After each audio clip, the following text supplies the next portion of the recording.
بسم اللہ الرحمن الرحیم۔ السلام علیکم ورحمۃ اللہ وبرکاتہ۔ تمام دیکھنے اور سننے والوں کو مسائل یوٹیوب چینل میں خوش آمدید۔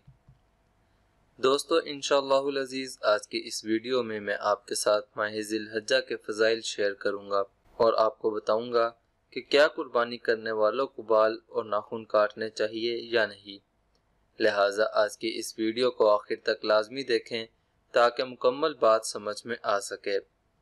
آئیے مل کر نبی کریم صلی اللہ علیہ وسلم پر درود پاک پڑھتے ہیں، اس کے بعد ویڈیو کو شروع کرتے ہیں۔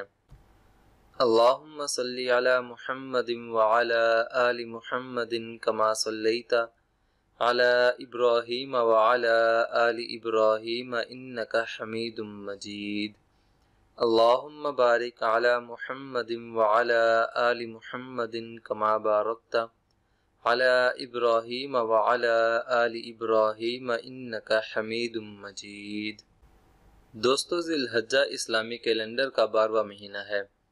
یہ مہینہ تاریخی اعتبار سے نہایت ہی اہمیت کا حامل ہے۔ یہی وہ مہینہ ہے جس میں حضرت ابراہیم علیہ السلام کی قربانیوں کی یاد تازہ ہوتی ہے۔ حج جیسی اہم ترین عبادت اسی مہینہ میں ادا کی جاتی ہے۔ حضرت ابراہیم و اسماعیل علیہ السلام کی قربانی والی سنت بھی امت مسلمہ اسی مہینہ میں ادا کرتی ہے۔ دنیا بھر کے مسلمان اس مہینہ کو خاص عظمت کی نگاہ سے دیکھتے ہیں اور اس کے شعائر پر عمل کر کے قرب الہی کے حقدار بنتے ہیں۔ دوستو روایات سے معلوم ہوتا ہے کہ اس مہینہ کا پہلا عشرہ خاص طور پر فضیلت و اہمیت کا حامل ہے۔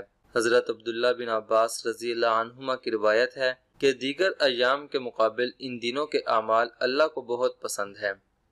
اس روایت سے پتہ چلتا ہے کہ اس مہینہ کے اولین دن نہایت اہمیت کے حامل ہیں۔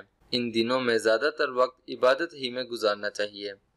جو لوگ قربانی کرنے کا ارادہ رکھتے ہوں وہ لوگ اپنے بالوں اور ناخنوں کو ان دنوں میں نہ کٹوائیں تاکہ اس اہم عشرہ میں اللہ رب العزت کے لیے مطیع اور فرما برداری کا اظہار زیادہ سے زیادہ ہو سکے۔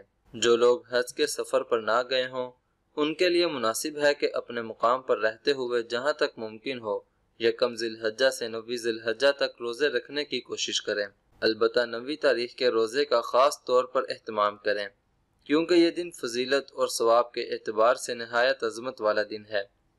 روایت میں آتا ہے یوم عرفہ یعنی 9 ذی الحجہ کے روزے کے متعلق میں اللہ سے امید کرتا ہوں کہ گزشتہ اور آئندہ سال کے گناہ معاف فرما دے گا۔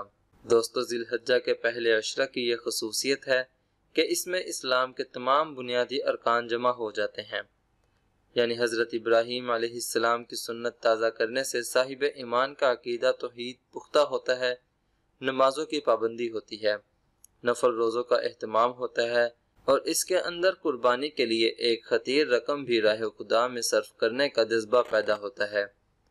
اس کے علاوہ ایک بڑی تعداد حج کے اہم فریضہ کو بھی ادا کرنے میں مشغول ہو جاتی ہے۔ لیکن دوستو ایسے عظیم الشان ایام میں بھی لوگ سنت اعمال کو چھوڑ کر بدعات کو اپنائے ہوئے ہیں۔ انشاءاللہ العزیز آئندہ آنے والی ویڈیو میں انہی بدعات کا تذکرہ کیا جائے گا۔